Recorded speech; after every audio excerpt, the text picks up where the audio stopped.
the image we know is one of pursuit. LeBron James, the Los Angeles Lakers, legacy. It's a story told in super teams and superstar power. But the real story is often in the silent moment of fracture. A look, a gesture, a confrontation caught in the harsh glow of the arena lights that reveals everything we don't see. Recently, such a moment erupted. LeBron James and Lakers head coach Darvin Ham, locked in a visibly tense, heated exchange on the sidelines. The video went viral instantly, a wildfire of speculation. Was it about a bad rotation? A missed assignment? A season slipping away? But this moment isn't the spark. It's the smoke. Smoke from a much deeper, slower burning fire, one that has less to do with basketball strategy, and everything to do with time, legacy, and the immense, invisible pressure of being LeBron James. This is a breakdown not of a sideline blow-up, but of the complex ecosystem surrounding a living legend. We're diving into the history, the relationships, the unspoken burdens. The shocking truth is that this confrontation might be about something far bigger than basketball.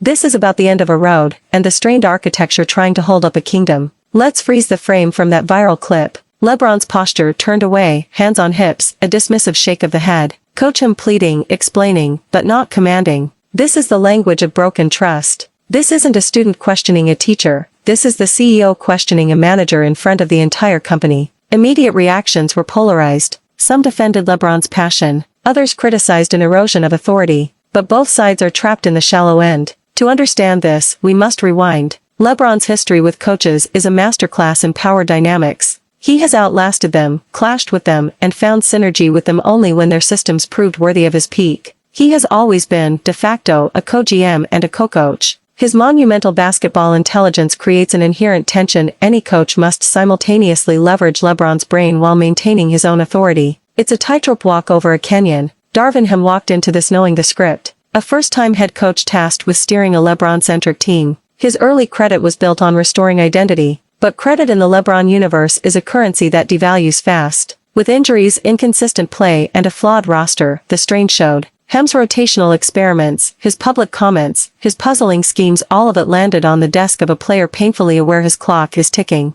The viral moment wasn't about one play. It was the bursting of a dam built from 100 small frustrations. It was the physical manifestation of a silent question screaming inside the facility, is this structure capable of delivering one last crown? But to stop at the coach-player relationship is to miss the seismic plates shifting beneath it. The real conflict leaking onto that sideline is between LeBron and time. Consider the admission from his own life. His wife, Savannah, has voiced her desire for him to retire. She wants time, stability, presence. After 2 decades of a life scheduled around the game, she wants her husband back. LeBron, publicly, is not ready. He speaks of playing with his son. He chases statistical ghosts. He is obsessed with the unfinished chapter of his legacy. This is the ultimate pressure cooker. On one side, the gravitational pull of family and a body screaming for mercy. On the other, the blinding light of a personal destiny he feels compelled to fulfill. This private tug-of-war directly fuels the public frustration. Every minute restriction isn't just a coaching decision. To LeBron, it's a thief stealing a precious, irreplaceable commodity, chances. Every loss with a questionable rotation is a step away from the mountaintop.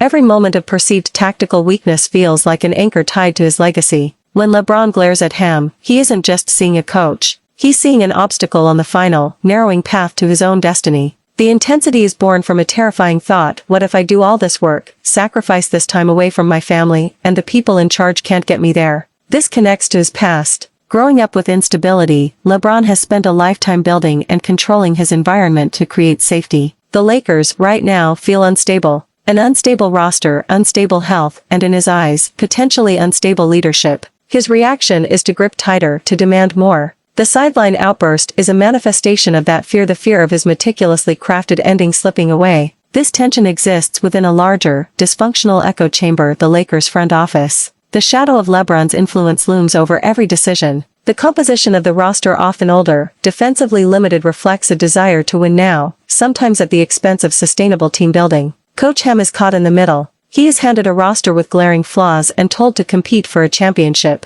When the schemes falter, the blame often lands first on the sideline, not in the front office suite. This creates a vicious cycle. The front office builds a flawed roster. The coach struggles to mask the flaws. LeBron becomes visibly frustrated. Pressure mounts on the coach. The front office reacts to sentiment rather than leading. Where does the authority truly lie? Is Ham an empowered head coach, or a manager implementing a boardroom's vision under the watchful eye of its biggest shareholder? The sideline moment answered that visually. The power structure was laid bare. It revealed a coach trying to manage a force of nature, rather than coach a player. Now, widen the lens. Watch the other players on the bench during that moment. Anthony Davis looks down. Others stare blankly ahead. This is perhaps the most damaging fallout, the atomization of the team. Basketball is the ultimate sport of chemistry and trust. What happens when the two most visible leaders are publicly out of sync? It breeds uncertainty. Who do we listen to? It creates factions, even if unspoken. Younger players shrink. Veterans might side with LeBron. The shared purpose fragments. The team becomes a collection of individuals trying to navigate a minefield of politics. This dynamic has eroded the final seasons of great partnerships before. The Lakers are now broadcasting that same signal. It's a tangible weakness.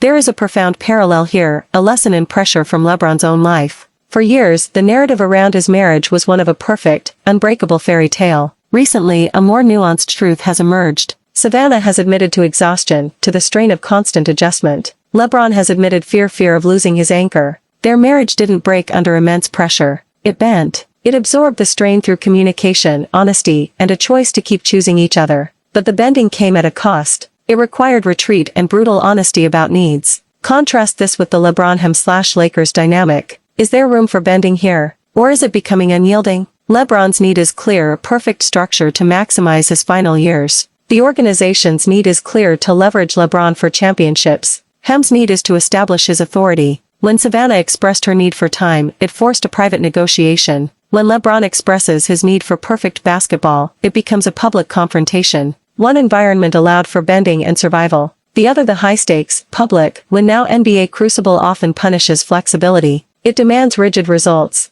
In this world, what doesn't hold firm is seen as broken. The sideline moment was a failure of bending. It was the rigid, public snap. So, what does this shocking moment really mean? It is a flashing red alert. It signals that the current construct, this specific combination of LeBron's final phase, Darvin Ham's coaching, and the Lakers' roster construction has reached a point of critical tension. It is no longer sustainable in its current form. The fallout will dictate the future. One path is a private summit. A clear-air meeting where authority is redefined, where LeBron buys back into the hierarchy, and Ham is empowered with a clear mandate. This is the bend scenario. It requires humility and compromise from all parties. The other path is a fracture. The tension continues and the organization, to placate its superstar, makes a change. This is the break scenario. It reinforces the superstar power above all model, with no guarantee of a better outcome. But the deepest implication is this: LeBron James is in a race against a clock no one can stop. Every moment of friction, every loss, every frustrated glance at the bench, is a grain of sand falling. The confrontation with Darvin Ham wasn't about a single game. It was about the terrifying, accelerating passage of time, and the desperate, sometimes angry, scramble to build something lasting before it runs out. The legacy of LeBron's final chapters won't just be written in points or rings. It will be written in these moments, in how he manages the impossible pressure, how the structures around him hold or fail, and whether this partnership, like the most important one in his life, can bend without breaking. The world is watching. The clock is ticking. And the real game is being played far from the scoreboard. Thanks for the watching and subscribe.